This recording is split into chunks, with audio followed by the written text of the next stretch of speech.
This video is brought to you by AudioQuest, makers of the Dragonfly range of USB DACs. Click to audioquest.com for more information. Sprechgesang. Easy for you to say, not for me. It's the German word for talk singing, which is exactly how Craig Finn plays it on his fifth album. It's called A Legacy of Rentals. It's how Craig Finn always plays it, really, because ever since he's been a lead singer of the Hold Steady, he has been Sprechgesanging his way through his records.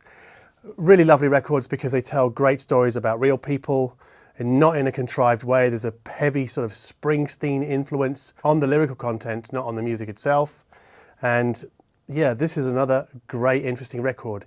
It's just, I guess, kind of fairly traditional singer-songwriter stuff. But this is one of the albums that I've been playing a lot in the last 4 weeks as I've been listening to the KEF LS60 Wireless.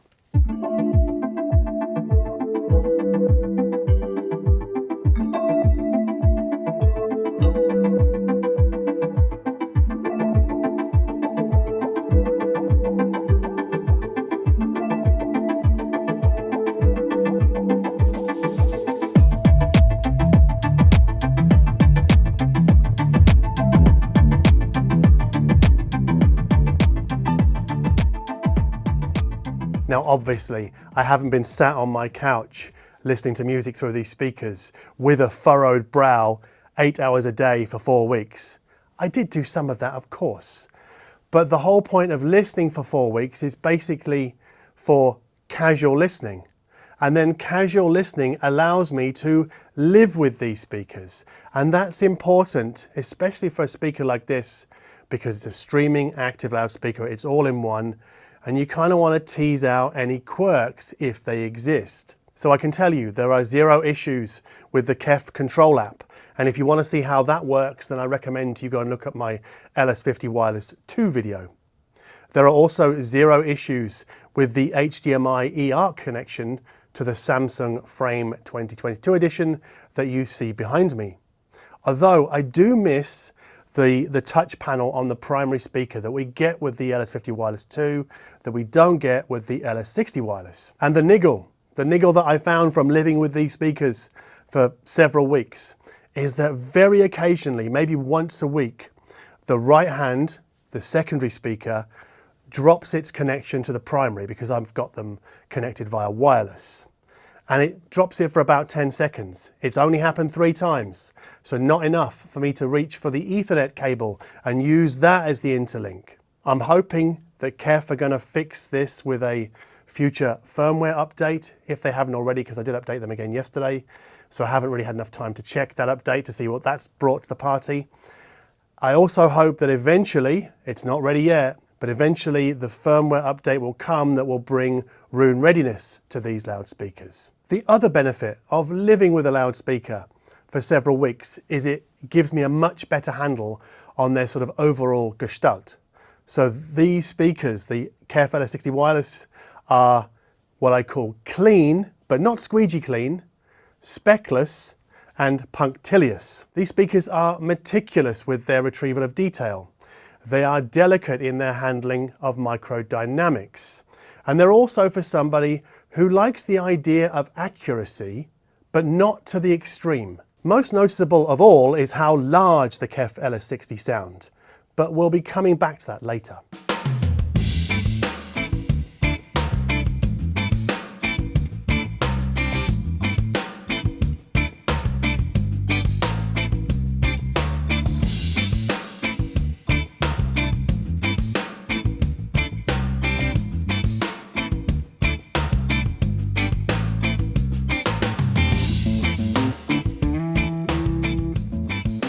Another standout quality of these speakers is their ability to image, so draw a soundstage, effectively a phantom center between the speakers. They're easily as good as the LS50 Meta Flying Solo. I think their imaging qualities are probably above average for a floor stander, but you should know that my experience with floor standers is kind of limited. And to say that the LS60 Wireless sound better than the LS50 Meta and or the LS50 Wireless II is really to state the bloody obvious. Yes, we get more in bass reach, so the LS60 go a bit lower than the Meta and the Wireless 2, the stand mounts. But that's not the entire story. We don't just get deeper bass here. We get that low bass communicated with greater weight and heft and dynamic wallop. The LS60 Wireless really communicate the sort of forward force of music much better than the LS50 Meta flying solo. And in fact, many of the electronica cuts found on the Wipeout 2097 album actually give me a little bit too much forward wallop for this room. But thankfully the KEF Connect app allows me to dial back the low end a little bit. But of course you're going to ask, John, what if we add a KEF KC62 subwoofer to our LS50 Meta? I did it first with the Hagel H190, so that's in augmentation mode. So it's bringing the bass in from below, not filtering the Meta themselves. And the frequency response from this subsat system with the Hagel amp in the driving seat is kind of on par with the LS60 Wireless. In fact, I think the LS50 Meta with the KC62 sub go a bit lower than the LS60 Wireless. And we get more low-end weight and a fuller sound from the LS50 Meta with the KC62 subwoofer. And it gets closer to the LS60, but it's not quite there. It lacks the LS60 Wireless's sense of ease and grandeur in delivering something like Kang Ding Ray's Ultra Chroma album, which is brand new, great electronic album, or Bowie's Outside album from '95. It just doesn't draw that music with the scale that the LS60 Wireless gives us. And it kind of makes it sound like the subsat system is revving its engines, you know, kind of hard to keep up, whereas the LS60 just seemed to kind of make it sound so easy in making something sound so big and so forwardly forceful. And let us not forget that the Hagel H190 doesn't have Tidal Connect, as the LS60 do, and it doesn't have their room EQ settings inside an app, so we can adjust the sound to our room, basically according to wall proximity, corner proximity, or we can even just dial in more bass or lower bass, or more treble, less treble. The Hagel doesn't give us that. In fact, the Hagel is kind of, it has one foot in the old way of doing things, of building a hi-fi system piece by piece.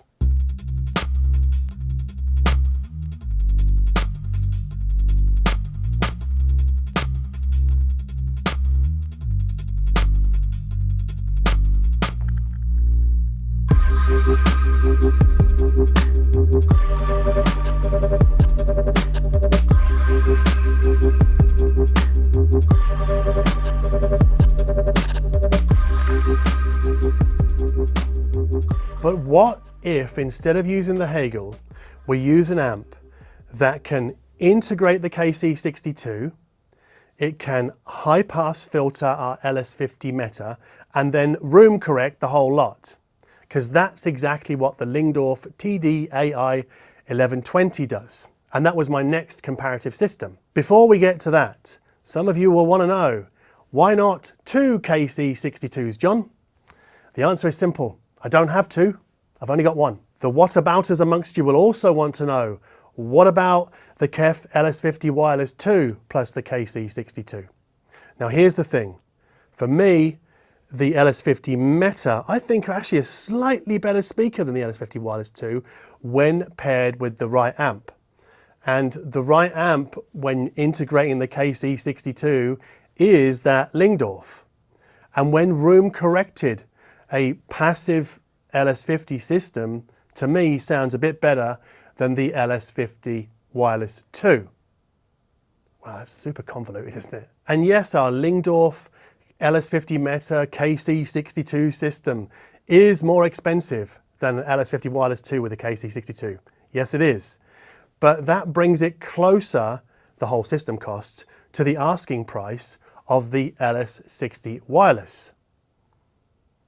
Man, it gets so complicated saying LS50 Wireless II, LS50 Meta, KC62. It's just all these, so many things to remember. And yet our room-corrected subsat system, so with the Lyngdorf in the driving seat, still can't match the KEF LS60 Wireless in terms of scale and especially dynamics, effortless dynamics. Maybe it's something to do with the fact that these are a floor stander.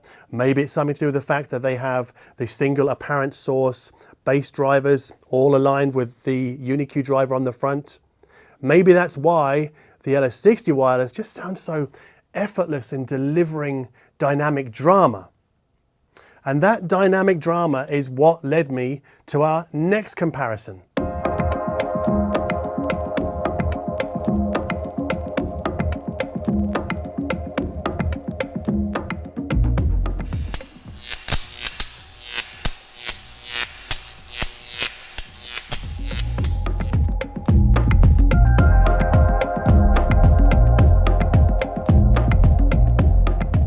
So I pulled out the Klipsch Forte IV, which really are one of the better, most dynamic sounding speakers available anywhere, I think. Now, in order to keep the system cost price comparable with the LS60, I pulled out the Rotel A11 Tribute, which is actually a great match as discovered in my Rotel video that we made a couple of weeks ago. And I went through the Craig Finn album several times, both systems. With the LS60 Wireless, I put the bass setting back to standard. Now the LS60 aren't as mid-ranged focused as the Klipsch. The Klipsch sound more present, and those Klipsch still shade the LS60 on dynamics. Not by a huge amount, by a little bit, but you know, the fact that the KEF gets so close is still a real achievement. The LS60 come off as a little bit more standoffish but stately when playing Neil Young and Crazy Horse's Weld. And on Kate Bush's The Hounds of Love, the LS60 draw the soundstage taller and deeper than the Klipsch. And the KEF kick harder in the low end than do the Klipsch, or rather the Klipsch with the Rotel amp. Now I suspect for a broader range of music, especially music that is electronic bass with lots of deep bass, these KEF really need a slightly bigger room than this one. Because when I'm playing electronic music, I tend to dial the bass down a notch and then bring it back if I'm playing something like the Craig Finn. Talking of which, I have another recommended album for you. This is Radical Connector by German duo Mouse on Mars. I think this album came out in about 2004. They've made a whole slew of fairly glitchy sounding electronica albums. This is probably their most commercially focused record. It's sort of big on hip-hop influences, or glitch hop as it became in the end. But what I hear when I play this Radical Connector album is I hear heavy Daft Punk influences. It's a great record, it's fun, it's lively, it's colourful. I recommend it.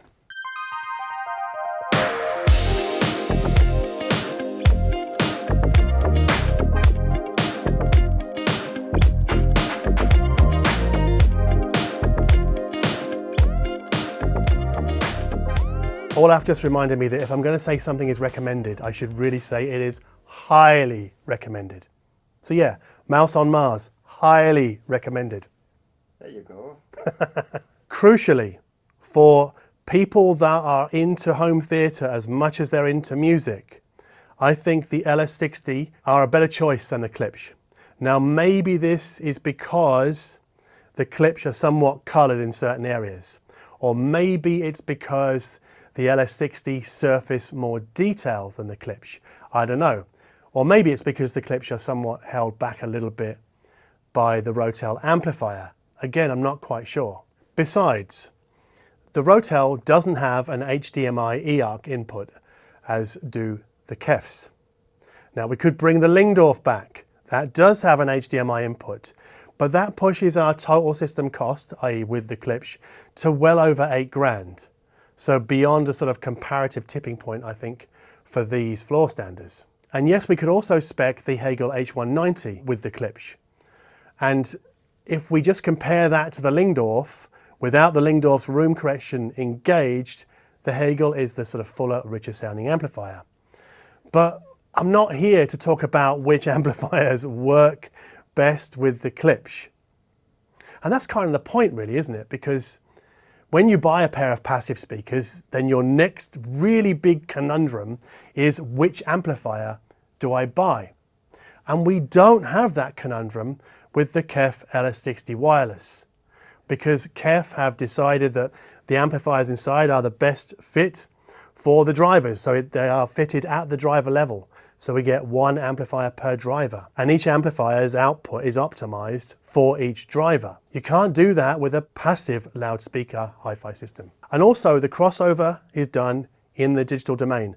And I'll never forget Andrew Jones telling me in Munich a few years ago. Once you go active, there's certain things you can do that you can't reach that level so easily going with external single amplifier through a passive crossover network. So with these KEF, we don't have to worry about the crossover and its phase accuracy, because that's taken care of by the DSP. We don't have to go on this endless amplifier hunt, which people who own passive loudspeakers very often do. Of course, if you enjoy the amplifier hunt or the system building element of being an audiophile, then that's great, but these speakers are not for you. Not at all. You don't even have to look at them, because they don't do what you want them to. And yes, the whole speaker has to go in to be repaired in the event of a fault. Just like your phone, just like your laptop, just like your washing machine, although something comes out for that, right? Just like your car. You know, your car, the whole thing has to go in if one thing breaks. I think it's about time that the hi-fi industry kind of went through the evolution that basically the PC building industry went through about 10 or 15 years ago. I know that PC building is still very much a thing amongst gamers and people who want to extract maximum performance from a Windows computer. But the majority of people are buying pre-built, configured, mainly laptops, I would think, especially MacBooks. And for me, they're like the equivalent of a streaming active loudspeaker against a backdrop of many, many PC builders or gamers. Another concern that people have about streaming actives like this, especially the streaming component, is that maybe in 10 years they'll be out of date or they won't be supported anymore. I did present this to Jack Oclee-Brown. Jack Oclee-Brown is the VP of technology at KEF. He's like the big cheese of all the technical design in Kent in the UK. Now, if you want to know what he said about that, because it's quite a sort of long answer, then you need to listen to my podcast interview with Jack that I put up a few weeks ago. It's about 3 episodes back.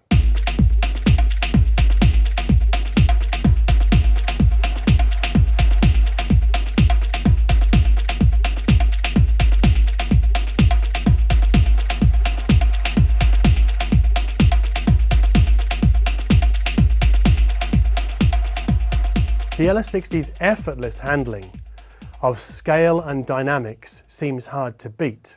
Although, if you've got a smaller room, which has a lot of room problems, acoustic room problems, then I would still recommend probably going with the LS50 type system with the KC62, because you have more flexibility with the bass output of that system in terms of placement of the sub, the level of the sub, and also you can integrate it into the room with an amp like the Lyngdorf or with the NAD M10 V2. But as we've seen in this video, the LS60 Wireless, in my book, comfortably see off comparatively priced passive loudspeaker systems.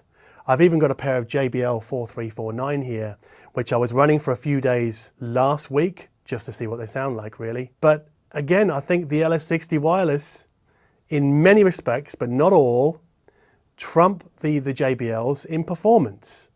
I'll be doing a JBL review down the line. But that was also a surprise finding, and I was actually using the Name Unity Atom with those. And again, if you're thinking, well, the Name Unity Atom, John, is not the right amplifier, well, there's my point again. You know, you have to find the right amplifier. And the JBLs with the Name, it's well over 10 grand. So I think really what's happening here is that with the LS60 Wireless, KEF have set a bit of a benchmark at the high end. So we're not talking entry level anymore. We're talking, we're talking €6,500. So really, if you're putting together a passive system, this could be one way of measuring that passive system's performance.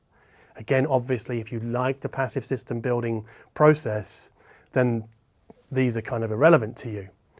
But I think to everybody else, especially people who just want to go out and buy one thing and plug it in and set it up and treat it as more of an appliance, like a laptop or a coffee maker, then these speakers are an absolute win. So if you're interested in a win and you like this video, please hit the like button down below.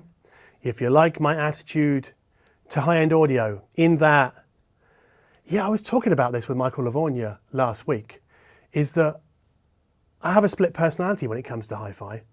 I really love the system building aspect of a passive loudspeaker system, and I really love the simplicity and minimalism of a streaming active loudspeaker system. I like both. And one doesn't squeeze out the other or preclude the other. They can both coexist.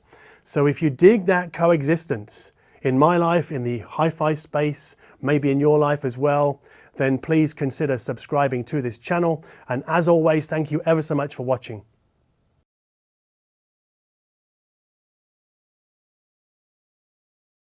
Most noticeable of all is how large the KEF LS60 Wireless sound. But we'll be... And to say that the KEF LS60 Wireless II, no, that's not two. We get that lower bass from the LS60 communicated with greater heft and force, and it really kind of... No, that's wrong. We don't just get deeper bass. We get low weight, dispatched, and I forgot what I was going to say. And yes, we could also spec the Eagle with the Hagel. No.